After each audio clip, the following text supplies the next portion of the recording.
Hi friends, ఎలా ఉన్నారు? ఈరోజు మనం చెప్పుకునే అంశం ఆలోచనలు అంటే థాట్స్. మన మైండ్ నిరంతరం ఏదో ఒక ఆలోచన చేస్తూనే ఉంటుంది. మన మనస్సు ఒక ఆలోచనల పుట్ట. మన ఆలోచనలే మన జీవితాన్ని సృష్టిస్తూ ఉంటాయి. మన జీవితం మారాలంటే ముందు మన ఆలోచనలు మారాలి. మన ఆలోచనల పట్ల ఇరుక కలిగి ఏం ఆలోచిస్తున్నామో నిరంతరం చెక్ చేసుకుంటూ ఉండాలి. మన ఆలోచనలు 3 రకాలు. ఒకటి మంచి ఆలోచనలు, పాజిటివ్ థాట్స్. రెండోది అద్భుతమైన ఆలోచనలు, మిరాకిల్ థాట్స్. మూడోది చెడు ఆలోచనలు అంటే నెగటివ్ థాట్స్. మన మనసు నుండి వచ్చే ప్రతి ఆలోచనకు శక్తి ఉంటుంది. అతిగా ఆలోచించడం మూలంగా శక్తిని కోల్పోతాం. మనము తరచుగా గతం గురించి ఆలోచిస్తాం. ఆలోచనల పట్ల ఎరుక లేకుండా నిరంతరం గతం గురించి ఆలోచిస్తూ ఉంటాం, లేదా భవిష్యత్ గురించి ఆలోచిస్తూ ఏం జరుగుతుందని భయపడుతూ ఉంటాం. గతంలో జరిగిన బాధలు, కష్టాలు, నష్టాలు, పేదరికం, అవమానాలు గురించి ఆలోచిస్తూ ఉంటాం. ఇలా నెగిటివ్గా ఆలోచించడం మూలంగా మనము నెగిటివ్ని ఆకర్షిస్తూ ఉంటాం. అందుచేత మనం ఎంతో శక్తిని కోల్పోతాం. మనం ఆలోచించే చెడునే ఎక్కువగా ఆకర్షిస్తూ ఉంటాం. నిరంతరం ఇలా చెడుగా ఆలోచించడం మూలంగా మన జీవితం ఎల్లప్పుడూ అవే బాధలు, అవే కష్టాలు, అవే నష్టాలు, అవే అవమానాలు, అవే పేదరికం, వీటిని ఆకర్షిస్తూ అదే పూర్ సైకిల్లో తిరుగుతూ ఉంటాం. ఆ సైకిల్ చుట్టే మన జీవితం ఉంటుంది. ఉదాహరణకు, నీలో చిన్న కోపం పుట్టి కోపానికి తగిన ఆలోచనలు చేస్తూ ఉంటారు. ఆ ఆలోచనలు మరింత కోపాన్ని సంబంధించిన ఆలోచనలు ఆకర్షించి ఫలితంగా చిన్న కోపం ఒక అగ్నిపర్వతంలాగా పెరిగిపోతుంది. దానివల్ల ఎన్నో గొడవలు, శక్తిని కోల్పోయి రోగిష్టి వాళ్ళ తయారవుతాం. మనిషి నిరంతరము తనకేమీ లేవో దాని గురించి ఆలోచిస్తూ ఉంటాడు. మన పక్క వాడితో, బంధువులతో పోల్చుకుని మనకన్నా వాళ్ళ స్థితి బాగుందని ఆలోచిస్తూ ఉంటాం, బాధపడుతూ ఉంటాడు. మనిషి నిరంతరం కోపంగా ఆలోచించడం వలన బ్లడ్ ప్రెషర్ పెరిగిపోయి లోపల అవయవాలు కుచించుకుపోయి అనేక వ్యాధులు గురవుతూ ఉంటారు.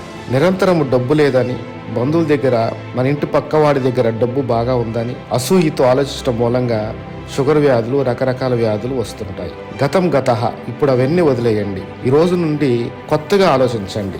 అంటే అద్భుతంగా ఆలోచించండి. అద్భుతమైన ఆలోచనలు అంటాం. అద్భుతంగా ఆలోచించండి అంటే ఒక భోజనం చేసినప్పుడు చాలా అద్భుతంగా ఉంది, బాగుంది. ఒక సీనరీ చూసినప్పుడు అద్భుతంగా ఉంది, చాలా బాగుంది. ఒక వ్యక్తిని కలిసినప్పుడు ఆనందంగా పలకరించి చాలా బాగున్నాను అని మాట్లాడుతూ ఉండాలి. ఇలా అద్భుతంగా ఆలోచించడం మూలంగా మన జీవితంలో చాలా అద్భుతాలు జరుగుతాయి. అదేవిధంగా మంచి ఆలోచనలు ఆలోచించాలి. మంచి ఆలోచనలు అంటే పాజిటివ్ థాట్స్.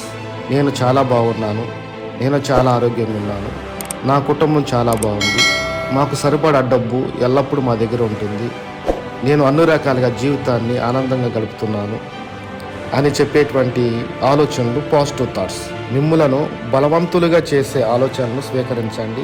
బలహీనపరిచే ప్రతి ఆలోచనను తిరస్కరించండి. మీకు డబ్బు కావాలంటే నిరంతరం డబ్బు గురించి ఆలోచించండి. నేను బాగా డబ్బు సంపాదిస్తాను, అనేక వ్యాపారాల ద్వారా బాగా డబ్బు సంపాదిస్తానని ఆలోచించండి. ఇవి మంచి థాట్స్, పాజిటివ్ థాట్స్, ప్లస్ మనకెన్నో మేలు చేసేటువంటి థాట్స్. నిరంతరము డబ్బును ఆకర్షిస్తాను, నా దగ్గర డబ్బు ఉన్నట్లు ఆలోచించండి. మీకు డబ్బు కావాలంటే నిరంతరం డబ్బు గురించి ఆలోచించండి.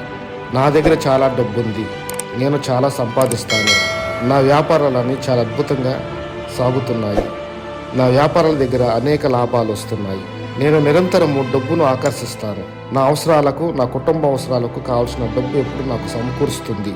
మీ ఆలోచనల ద్వారా డబ్బుకు కృతజ్ఞతలు తెలియచేయండి. ఆరోగ్యంగా ఉన్నట్లు, ఆనందంగా ఉన్నట్లు, డబ్బు సంపద బాగా కలిగి ఉన్నట్లు ఆలోచించండి. దీని మూలంగా ఎలాంటి ఆలోచనలు శక్తిని పుంజుకుని విశ్వంలో ప్రసరింప చేయబడతాయి. ఎప్పుడైతే విశ్వంలో ప్రసరింప చేయబడ్డాయో ఆలోచనలు ఏదో ఒక రోజు మీ భౌతిక రూపం దాల్చుకుని మీ ముందు ఉంటాయి. కాబట్టి ఎల్లప్పుడూ మంచి ఆలోచనలు, అద్భుతమైన ఆలోచనలు చేయండి. Okay friends, thank you very much. Kindly do subscribe, like and share to your friends and relatives. Thank you.